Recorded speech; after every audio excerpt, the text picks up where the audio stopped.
photographer, one eye who's not a photographer. I'm a science activist, I've been for a very long time.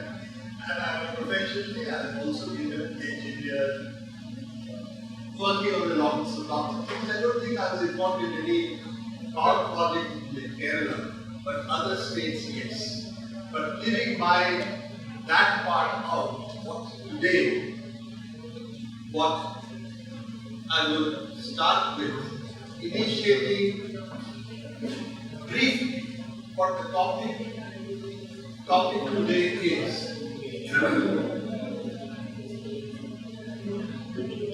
Excuse me.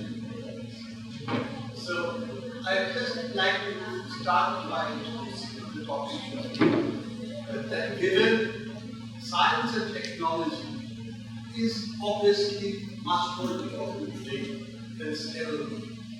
We see it in every aspect of our lives.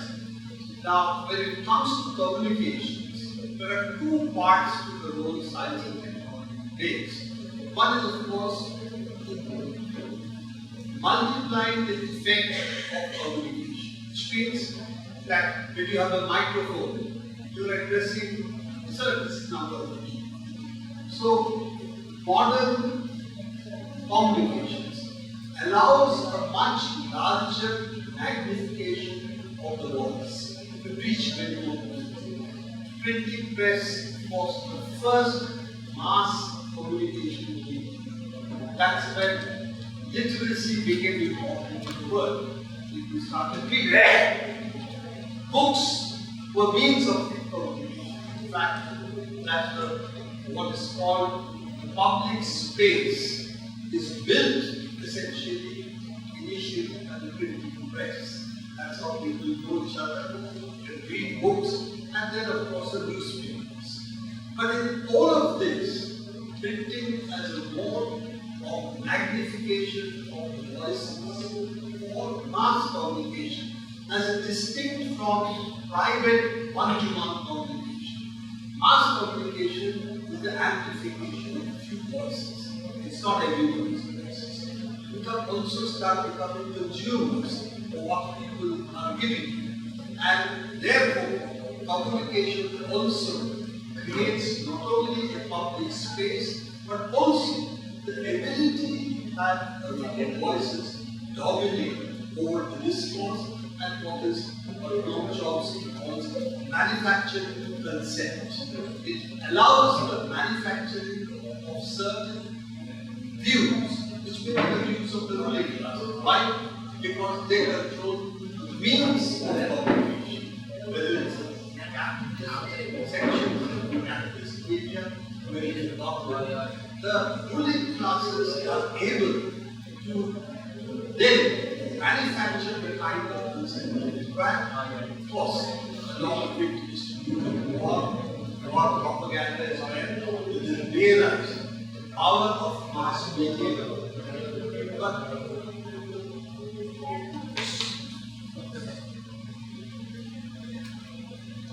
so realize the power of mass media. So mass media is part of the development of science and technology itself to the purpose of communication. The second aspect of science and technology in terms of public knowledge, which is what libraries are closely connected to, public spaces, public knowledge. That science and technology today is knowledge. What is actually technology? People may think it's a steel, it's a plastic, it is all of these elements. It's all of these elements. But at the end of it, what is really the cost is knowledge. What knowledge goes into production of what is called artificial. To take, for instance, chip manufacture. Today, the real battle between the United States and China is over the manufacture of chips. It's not really the manufacturing of chips which is the issue. It is over who controls the machine that manufactures the So you will see sanctions that US has imposed has been to what's called the chip manufacturing machine, that is ASML, and that's a Dutch company. But it's called an extra ultraviolet lithography. Extreme ultraviolet lithography is what the term is, EUV machines. Now, the key part of the EUV machine is essentially generating the extreme ultraviolet light. Ultraviolet has lower wavelength, therefore you can have much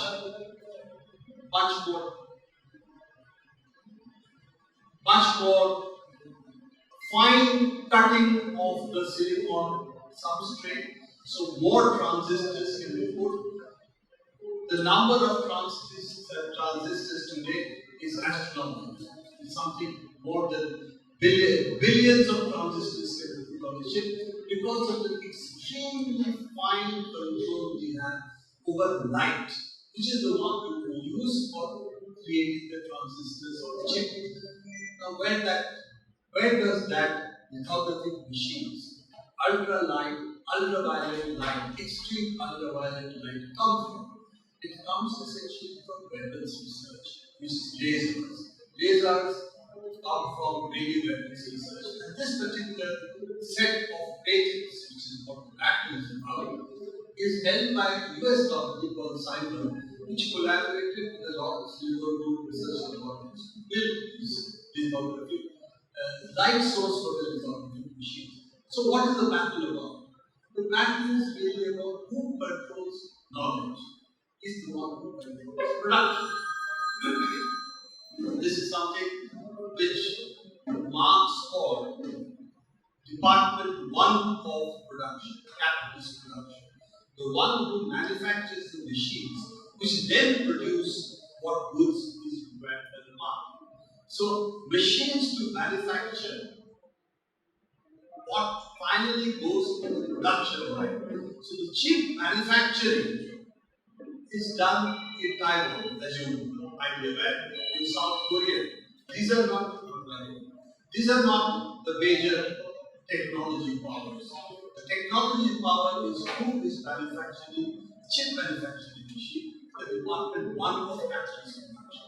So that controls the production. And that's why sanctions are therefore on the chip making machine, not on the chip company which manufactures. They're also not supposed to supply certain products to China. But the real damage that they hope to inflict in China is basically this machine to produce the chips. That is the sanctions which is going to hurt China. What I wanted to use as an example to say, science and technology is also very much part of knowledge. That knowledge is created by scientists, technologies, research laboratories, primarily with public funding, government funding, everywhere. United States, India doesn't matter, China doesn't matter. All of it is public funding. Even if it is finally given to the private companies, the funding for the basic advances in knowledge really come from government funding. So this whole R&D funding, research and development funding, is really public knowledge. But it is not available to the public. It is fenced in different ways. Let's just take 1 minute so that we can settle down. The chairs is good. Yeah, pulling the chairs creates a bit of noise disturbance. But it's nice to see the hall fill up. So, and I'm only doing the introduction. Speaker will follow. So the part that I think is important for us to understand. One enclosure is what is called patents. Patents means that a certain company owns it for a certain number of years, even if that knowledge has been created in the university, in public research institutions. It's still private because it's given to the private parties. That's a function of the policies in the state. Earlier, they used to say all publicly funded research, the product must lie, output must be made public. In 1980s, they passed a law. No, it can be given to private companies at a certain price. So, patents which were the government patents, including the one called the mRNA vaccine, for instance, it has all come from public domain science, even in the United States, but it has been given to private parties. The Pfizer vaccine has been funded by the German government, but it is given to BioNTech, a company in Germany, which in turn has licenses to Pfizer worldwide. For the European Union, they are doing much. So public domain science also is enclosed by patents. The second part of it is when knowledge comes. Knowledge is available. It comes how? How does scientific research take place? In the universities, but universities, particularly for science research, we require journals. What is the latest advances is something that all researchers require. Now, that research that all of us require is produced by scientists. They write the papers, they don't get any money for it. The science journals, the editors generally do not get paid. The reviewers do not get paid. But when the journal is published, then the university libraries today, even in the United States, cannot afford to buy the science magazines. They're so expensive. Earlier, it used to be produced by what is called scientific bodies.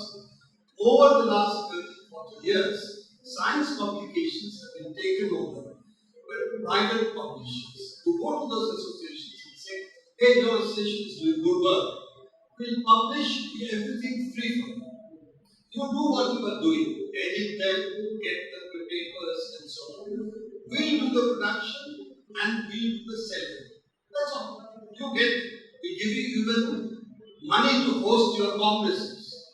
So, getting those agreements meant today, every major science organization has privatized their output, so the scientific community still works free. They don't get paid.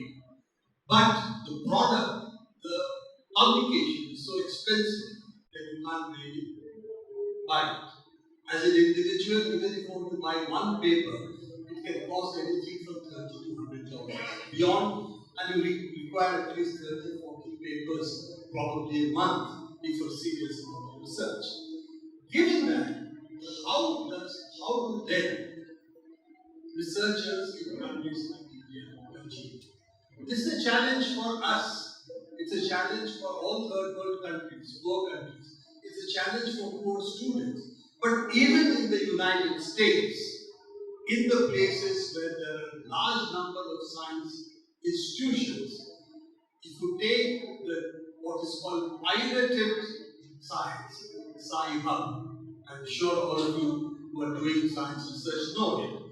If you take Sci-Hub, the largest number of downloads come from the most advanced places in the United States, where students and teachers both use it at home because it's much easier to download papers from that than go to the university network, then negotiate the university's own cumbersome structure which they have got to see whether it's a genuine student or not, and then only you are able to download. So they say, yeah, we can get it free from our science network, but for us it's much easier to use Sci-Hub. And this is the comment about universities in the United States who have paid all the money for accessing these journals. So this is the privatization of knowledge, which is what I would call this knowledge enclosed knowledge, and how do we fight it? Now, I did talk briefly yesterday that Sci-Hub and LibGen, the two facilities, I would say, has been created by what the publishing industry calls piracy, what we will call actually creating the common space.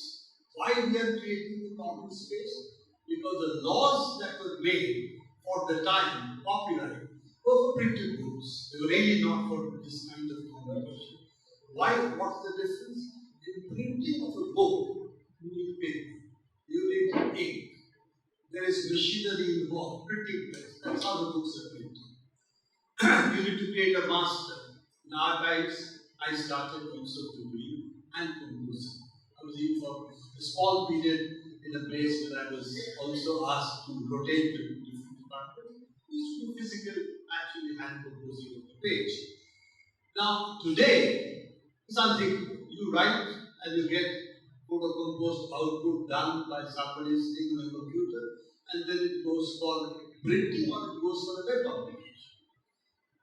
Now, what is the difference then and now? The cost of reproduction. The cost of first copy still is the same. Human being has to do it. So, number of hours spent, knowledge, all that is required for the publication. That's constant.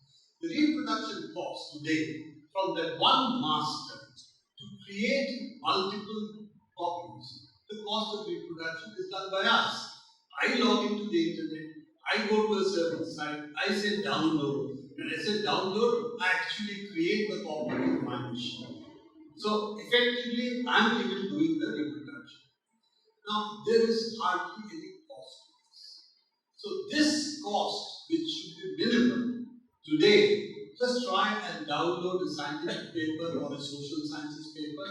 One time cost is anything between about $20, $30, $40, $50.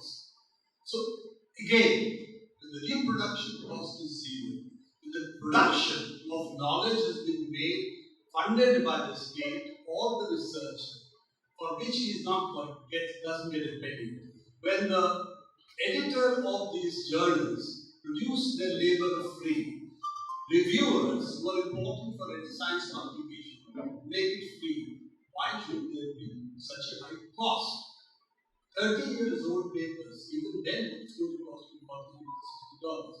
So therefore, how to build the commons today is a much greater challenge in sciences and social sciences, because the research means that you need to share knowledge, and sharing of knowledge which has been publicly produced by public funding, which is edited, which is reviewed, which is filtered, so to say, by the community of knowledge producers themselves.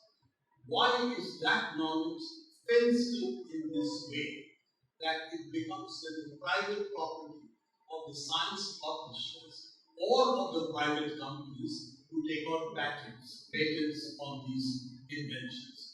So this is the crux of the issue. So when you talk about the Library Congress today, this is how do we today make the libraries spaces which can again give back to the public what this kind of fencing has taken away.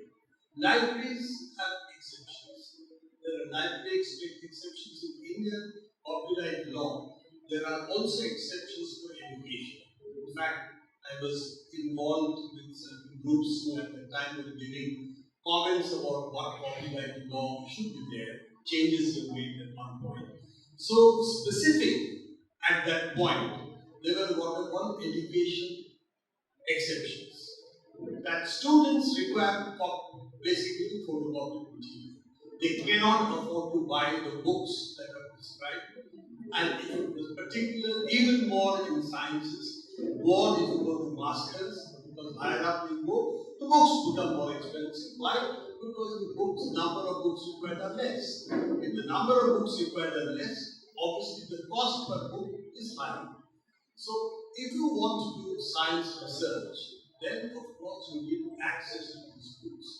And therefore, we created exceptions in Indian copyright law, which is actually an educational exception, that for educational purposes copying is allowed. And this was why the Delhi copyright case, where one photocopying guy was charged with violating the copyright law, the students come to him, give him a book and say, please photocopy this chapter for me. You do it. So the photocopy guy was charged by the major publishers in the world with a test case.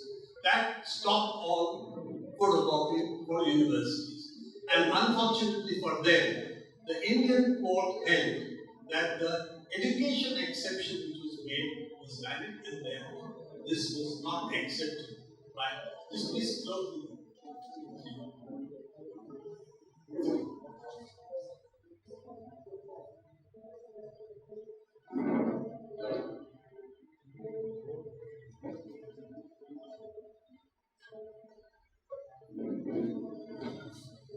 let it go.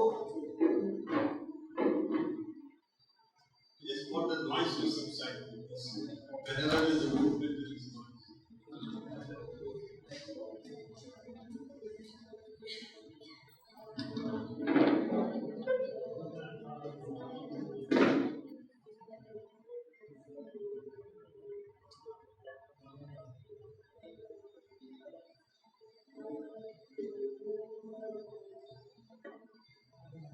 Yeah, I'm sorry, just waiting a little so that the noise subsides. Unfortunately, yeah. So looking at this, that the photocopying exception accepts that for educational purposes Indian copyright. So of course that's been tested now on the Sci-Hub case. The Sci-Hub has been sued by again science publishers. It's all big science publishers, American mostly, but also a couple of European ones, who have gone into a litigation to ban Sci-Hub in India, asking the government of India to block Sci-Hub in India. Now, if that happens, of course, students today are clever, so they know how you can use proxies and go out of India and then still access the knowledge. But for the vast variety of older people like me, who are not that good on the computer, for us to go and find material using proxies, etc., will be much more difficult. So, effectively, it's a blow against commons, though it appears to be framed in the language of privacy law. It is really a fight against the larger enclosure of commons. The Marx wrote about the enclosure of commons. He was talking about land.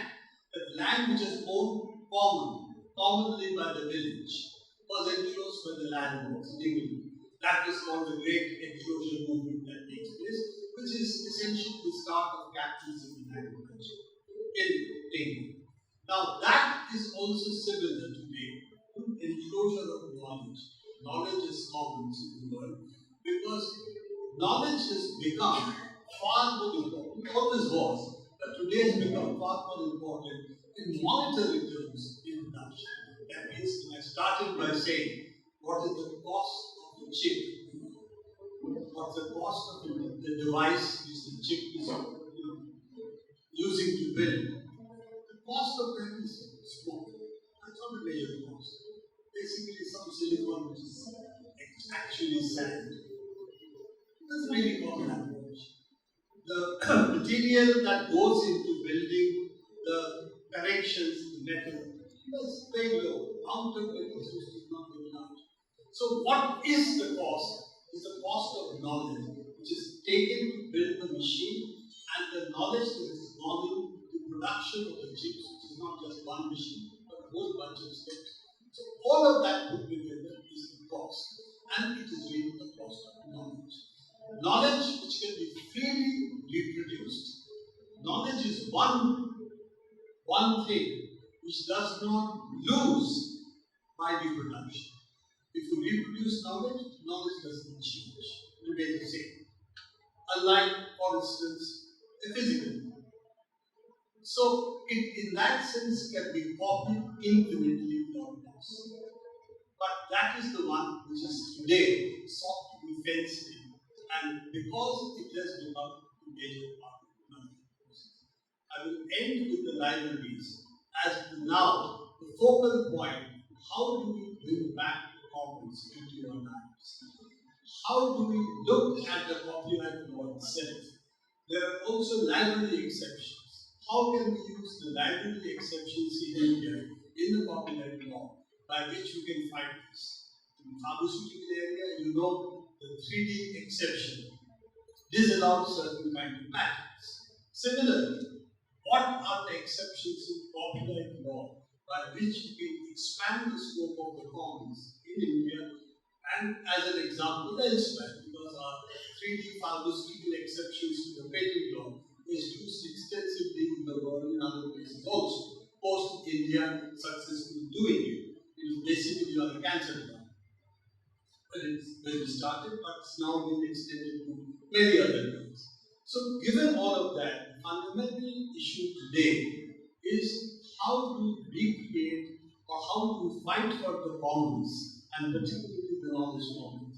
And that too, given the fact that we have this very successful library movement, how can you make such commons, knowledge commons available within the libraries? What are the steps we need to take technologically, politically, legally in order to create the library commons which can access all knowledge, which can bypass therefore the rules of copyright which have been created? What is there we can do? That's the basic challenge to this.